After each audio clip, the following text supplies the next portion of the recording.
Hello friends, నేను ప్రభాకర్. మీకు horror story చెప్పడానికి నేను వచ్చేసా. స్టోరీ చెప్పే ముందు స్టోరీ నచ్చితే లైక్ చేయండి, షేర్ చేయండి, మీ ఒపీనియన్ కామెంట్ చేయండి. అన్నిటికన్నా ఇంపార్టెంట్ ఛానల్ సబ్స్క్రైబ్ చేయండి. ఇక స్టోరీలోకి వెళ్దామా? నేను 3 years తర్వాత మళ్ళీ మా ఊరికి వెళ్తున్నా. మా ఊర్లో వచ్చేపాటికి 2 రైల్వే స్టేషన్లు ఉన్నాయి. ఒకటి మెయిన్ రైల్వే స్టేషన్, రెండోది వచ్చేపాటికి మా ఊరు దాటి ఒక చిన్న రైల్వే స్టేషన్ ఉంటది. అక్కడ ట్రైన్ చాలా మటుకు ఆగవు. అసలు ఆ రైల్వే స్టేషన్ యూజ్ లో ఉన్నట్టు కూడా ఎవరికి తెలియదు. అయితే నేను నిద్ర మత్తులో ఉండడం వల్ల ట్రైన్ మా రైల్వే స్టేషన్ లో ఆగినా సరే నాకు మెలకు రాలేదు. అయితే నేను లెగిచేపాటికి రైల్వే స్టేషన్ దాటేసి ట్రైన్ వెళ్ళిపోతుంది. నాకు కంగారు వచ్చి నెక్స్ట్ రైల్వే స్టేషన్ లో ట్రైన్ ఆగిద్దా ఆగదా అని చెప్పి ఆ రైల్వే స్టేషన్ దగ్గరికి వెళ్ళిన వెంటనే నేను చైన్ లాగాను. కరెక్ట్గా మా చిన్న రైల్వే స్టేషన్ వచ్చేపాటికి ట్రైన్ ఆగింది. నేను రైల్వే స్టేషన్ నుంచి బయటకు వచ్చా. ట్రైన్ ఒక 5 minutes లో మూవ్ అయిపోయింది. స్టేషన్ లో చూస్తే ఎవరూ లేరు. స్టేషన్ మొత్తం ఖాళీగా ఉంది. నాకేమో చాలా వియర్డ్ గా అనిపించింది. ఇదేంటి స్టేషన్ లో ఒక్కళ్ళంటే ఒక్కళ్ళు కూడా లేరు అని చెప్పి స్టేషన్ మాస్టర్ ఉండే క్యాబిన్ లోకి వెళ్ళాను. అక్కడికి వెళ్ళి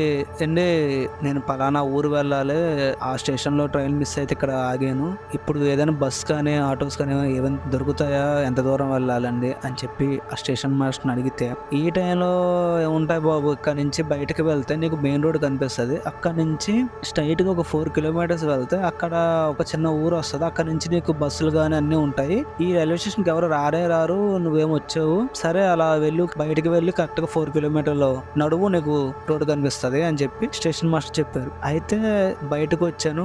ట్రాక్ మీద దిగి ట్రాక్ దాడితే గానీ ఆ రోడ్ రాదు. అలా నేను ట్రాక్ దిగి ఎదురుకు వెళ్తుంటే ఎవరో ఒక చిన్నపిల్ల ఏడుస్తున్న సౌండ్ వినిపించింది. ఈ టైంలో ఎవరని చెప్పి చూస్తే ఆ పట్టాల మీద కూర్చొని ఒక పిల్ల ఏడుస్తుంది. అయ్యో పాప పట్టాల మీద ఉందని చెప్పి నేను పరిగెత్తుకుంటే, లే పిల్ల, ఇక్కడ ఏం చేస్తున్నావు అమ్మా, ఈ ఏ ఊరు నీది, ఇక్కడ నుంచి ఇక్కడ ఏం చేస్తున్నావు, ఎందుకు ఏడుస్తున్నావు అని చెప్పి అడిగితే ఆ పిల్ల, అంకుల్ మీరు జాగ్రత్త అంకుల్, అది మిమ్మల్ని చంపుతుంది అంకుల్. నన్నెవరమ్మా చంపుతారంటే నా వెనక్కి ఫింగర్ చూపించింది. నా వెనకాల ఎవరున్నారని చెప్పి వెనక్కి తిరిగితే వెనకాల ఎవ్వరూ లేరు. వెనకాల ఎవరూ లేరు కదమ్మా అని చెప్పి నేను ఎదురా పాపని చూస్తే ఆ పాప కూడా అక్కడ కనిపించలేదు.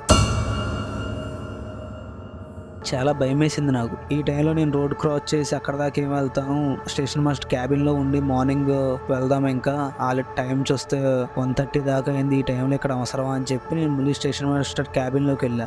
ఇప్పుడైతే నేను క్యాబిన్ లోకి వచ్చాను, క్యాబిన్ లైట్స్ ఒకేసారి ఆఫ్ అయిపోయింది. ఏమండి, ఈ నైట్ కి ఇక్కడ ఉండి నేను మార్నింగ్ వెళ్తాను, చాలా టైం అయిపోయింది కదా, కొంచెం కష్టంగా ఉంటది ఈ టైంలో ట్రావెల్ చేయాలంటే, అది ట్రావెల్ చేసి వచ్చి చాలా నీరసంగా ఉంది ఇక్కడ ఉన్నా అని స్టేషన్ మాస్టర్ అంటే, అట్నుంచి ఏమీ మాటలు రావట్లా. హలో సార్ ఉన్నారా అంటే, అప్పుడు మళ్ళీ ఆ పిల్ల, అంకుల్ మళ్ళీ మీరు వచ్చారా, మిమ్మల్ని అది వదలదు అంకుల్ అనే వాయిస్ వినిపించింది. వెంటనే నాకు భయం వేసి క్యాబిన్ నుంచి బయటకు వచ్చి ఆ పట్టాలు దాటి రోడ్డు మీదకి ఎక్కాను. రోడ్డు అంతా చీకటిగా, ఒక్క లైట్ కూడా లేదు. నాకు చాలా భయం వేసింది, ఇదేంటి రోడ్డు అంతా ఇలా ఉందని. అయితే నడవడం స్టార్ట్ చేశాను. అయితే కొంచెం దూరం వెళ్ళేపాటికి ఏవో సౌండ్స్ అనిపిస్తున్నాయి, ఎవరో గుసగుసలాడినట్టు సౌండ్స్ అనిపిస్తున్నాయి. నాకు ఇంకా చాలా భయం వేసింది. నా చేతికేమో ఒక లగేజ్ బ్యాగు, ఒక హ్యాండ్ బ్యాగ్ రెండు ఉండి నేను స్పీడ్గా నడలేకపోతున్నా. అయితే మళ్ళీ కొంచెం ఎదురుగా నాకు ఆ పిల్ల మళ్ళీ కనిపించింది. అంకుల్ ఒకసారి కూర్చోండి అంది. నాకు చాలా భయం వేస్తుంది. ఆయన కూర్చొని, నువ్వు అసలు ఎవరమ్మా, ఎందుకు నా వెంట పడుతున్నావు అంటే,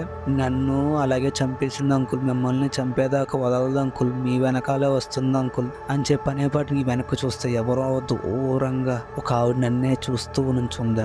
ఎవరు ఆవిడ అని చెప్పి మళ్ళీ పిల్లని చూస్తే పిల్ల ఇక్కడ నాకు కనిపించలా. నాకు ఇంకా భయం ఆగలేదు. స్పీడ్గా ఎంత వేగంగా కుదిరితే అంత వేగంగా నడుస్తూ వస్తున్నా. ఎంత నడుస్తున్నా నాకు ఆ రోడ్డు అనేది ఎండ్ అన్నది కనిపించట్లేదు. అలా వెళ్తుంటే అదే మనిషి నాకు ఇంకొంచెం ఎదురుగా నుంచో నన్నే చూస్తుంది. కళ్ళు కూడా మెరుస్తున్నాయి నేను చూస్తూ. నేను ఆ మనిషి దగ్గరికి వస్తుంటే అలాగే నుంచొని స్టడీగా ఉంది. నాకు చాలా భయం వేసింది. నేను ఎటు చూడకుండా స్ట్రైట్ గా చూస్తూ నడుస్తూ వెళ్తున్నా. ఓ అబ్బాయి నా దగ్గరికి రా, ఒకసారి నా దగ్గరికి రా అని వాయిస్ సౌండ్ చేస్తుంటే నాకు నిజంగా గుండెలు ఎంత దళగా కొట్టుకున్నాయంటే అది మాటల్లో చెప్పలేను. ఇంకా స్పీడ్గా నడుస్తూ ఉంటా. చివర నాకు ఒక స్ట్రీట్ లైట్ కనిపించింది. ఆ లైట్ దాకా ఏదో రకంగా వెళ్ళానంటే చాలు అనుకొని పరిగెత్తడానికి ట్రై చేస్తున్నా. లగేజ్ వల్ల పరిగెత్తలేకపోతున్నా. నా వెనకాలే నడుస్తా పిలుస్తా వస్తుంది. నేను వెనక్కి కూడా తిరగకుండా అలాగే నడుస్తా అలా స్పీడ్గా ఆ లైట్ దాకా వచ్చాను. ఆ లైట్ దగ్గరికి వచ్చాక మళ్ళీ వెనక్కి తిరిగి చూస్తే ఆవిడ నాకు ఎక్కడ కనిపించలేదు. ఆ లైట్ క్రాస్ చేస్తే ఎదురుగా ఒక చిన్న కొట్టు కనిపించింది. అమ్మాయి సార్ ఎవరో ఒకలైనా ఉన్నారని చెప్పి ఆ కొట్టు దగ్గరికి వెళ్ళాను. కొట్టు దగ్గరికి వెళ్ళి, అన్న ఇక్కడ ఏదైనా కార్స్ కానీ ఆటోలు కానీ ఏదైనా దొరుకుతాయి, మా ఊరు వెళ్ళాలి, ఇక్కడ చూస్తేనేమో కొంచెం భయంగా ఉంది, ఎవరు నన్ను ఫాలో చేస్తారు చేస్తున్నాడు, ఏవో సౌండ్స్ వినిపిస్తున్నాయి అని చెప్పి ఆయనతో చెప్పాను. అయితే ఆయన, బాబు ఆటో నాకు తెలిసిన అతను ఉన్నాడు, కాల్ చేస్తాను, ఇక్కడ ఒక ఆవిడ ఒక 1 year క్రితం చచ్చిపోయింది, చాలా మంది ఇలాగే భయపడుతూ వస్తూ ఉంటారు, ఇది ఇక్కడ కామన్, ఏం కంగారు పడకని చెప్పి అప్పుడు అతను దేవుళ్ళగా ఆటో అతను కాల్ చేసి ఆటో అతను తీసుకొచ్చాక నేను ఇంటికి వచ్చేదాకా నాకు ఆ సౌండ్స్, ఆ పిల్ల, ఆ మాటలు బ్రెయిన్ లోంచి అసలు పోలేదు. ఒక విచిత్రం ఏంటంటే